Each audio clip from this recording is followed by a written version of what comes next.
नमस्कार दोस्तों, मेरे YouTube चैनल में आपका स्वागत है, जिसमें मैं पॉलिटिकल साइंस के बारे में आपको बताने का काम करता हूं, यानी उसको पढ़ाने का प्रयास करता हूं और कोशिश ये करता हूं कि आपको अच्छी तरह से, बहुत अच्छी तरह से समझ में आ जाए, क्योंकि BLL में भी चलता है, BA में भी चलता है और आपके जो आप आगे कंपटीशन का एग्जाम देंगे उसमें भी काम आता है।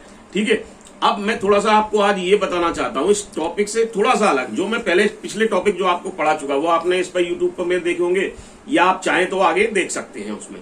ठीक है, अब आज मैं आपको जो बात बताने जा रहा हूं वो ये बताने जा रहा हूं कि हमको ज्यादा से ज्यादा मार्क्स लाने के लिए क्या करना चाहिए, यानी हमको एग्जाम में किस तरह से लिखना चाहिए, यानी किस तरह का आर्ट हमारा लिखने का होना चाहिए। तो ये मैं आपको एक एग्जाम्पल, बहुत सिंपल एग्जाम्पल है, उसके तहत आपको बता रहा हूं। एक्चुअली बताना इसलिए जरूरी है क्योंकि कई बच्चे 12th के बाद, जैसे BLLB में उन्होंने एडमिशन लिया, ठीक है, कई बच्चे 12th के बाद BA में प्रवेश लेते हैं, एडमिशन लेते हैं, तो उनके लिए कोई इस 12th में किसी के पास स्ट्रीम रहा होता है साइंस, किसी के पास मैथ रहा होता है, किसी के पास कॉमर्स रहा होता है। तो एक सोशल साइंस ये सब्जेक्ट है, ये बिल्कुल नया सब्जेक्ट होता है, तो उनको ये नहीं पता होता कि किस तरह से इसको लिखना है, किस तरह से हमको एग्जाम में इसको लिख के आना है। तो एक छोटा सा, एक सिंपल मैं एग्जाम्पल ये बताना चाह रहा था अपने अनुभव से, जो कि मैंने सीखा, तो मैं आपको भी चाहता हूं कि आप भी उसको सीखें। तो मैं एक एग्जाम्पल के तौर पर आपको बताना चाहता हूं कि जैसे मान लीजिए क्वेश्चन आता है कि राजनीति विज्ञान का अर्थ, परिभाषा एवं क्षेत्र का वर्णन कीजिए, describe the definition, meaning and scope of political science. तो सबसे पहले आपको क्या करना है, आपको लिखना है राजनीति विज्ञान का अर्थ यानी मीनिंग ऑफ पॉलिटिकल साइंस, और उसको अंडरलाइन कर कीजिए, उसके आगे डैश लगाइए और उसके आगे आप लिखना शुरू कीजिए। राजनीति विज्ञान यूनानी भाषा के पॉलिस शब्द से मिलकर के बना है, जो कि जिसका अर्थ होता है नगर अथवा राज्य। इस नगर अथवा राज्य का सिस्टमैटिक स्टडी करने वाले साइंस को राजनीति विज्ञान कहते हैं, यानी व्यवस्थित अध्ययन करने वाले विज्ञान को राजनीति विज्ञान कहा जाता है। फिर एक दो जो पॉलिटिकल थिंकर हैं, यानी राजनीतिक जो विचारक हैं, उनकी आप परिभाषाएं, उनकी डेफिनेशन जो है वो आप कोट कर सकते हैं। तो आप नंबर 1 लिख लीजिए, गार्नर के अनुसार राजनीति विज्ञान की परिभाषा, ठीक है, अकॉर्डिंग टू गार्नर्स डेफिनेशन। नंबर 1 उसमें लिख लीजिए, राजनीति विज्ञान का अंत और प्रारंभ राज्य के साथ होता है, यानी राजनीति political science begin and and with the state. ठीक है, ऐसे आप लिखेंगे अंडरलाइन करके। उसके बाद आप एक एक पॉइंट, यानी आप हेडिंग डालिए स्कोप ऑफ पॉलिटिकल साइंस, यानी राजनीति विज्ञान का क्षेत्र, उसको अंडरलाइन कीजिए। उसके बाद सारे जो उसके पॉइंट है राजनीति विज्ञान के क्षेत्र के, यानी स्कोप ऑफ पॉलिटिकल साइंस के, वो आप number 1, number 2, number 1, number 2, number 3, number 4 उसको सीरियल से आप लिख दीजिए। जैसे नंबर 1 राजनीति विज्ञान क्या करता है, राज्य का अध्ययन करता है।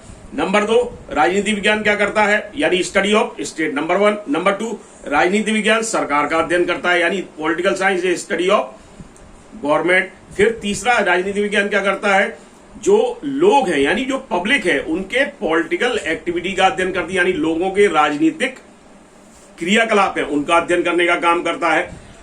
फिर चौथा पॉइंट आया कि राजनीति विज्ञान अंतरराष्ट्रीय समस्याओं का अध्ययन करने का काम करता है, यानी political science is study of international disputes. फिर नेक्स्ट आएगा अंतरराष्ट्रीय संबंधों का अध्ययन करता है, यानी political science is study of international relation. इस प्रकार से जब हम सारे के सारे पॉइंट, मान लीजिए 5 पॉइंट है या 6 पॉइंट है, उदाहरण स्वरूप आपको बता रहा हूं, यानी एक एग्जाम्पल के तौर पर आपको बता रहा हूं, वो पॉइंट हमको नंबर 1, 2 से लेकर के जितने भी है वो लिख देने। उसके बाद एक एक पॉइंट को आप लेते जाइए, यानी नंबर 1 राजनीति विज्ञान राज्य का अध्ययन करता है, यानी political science is study of state.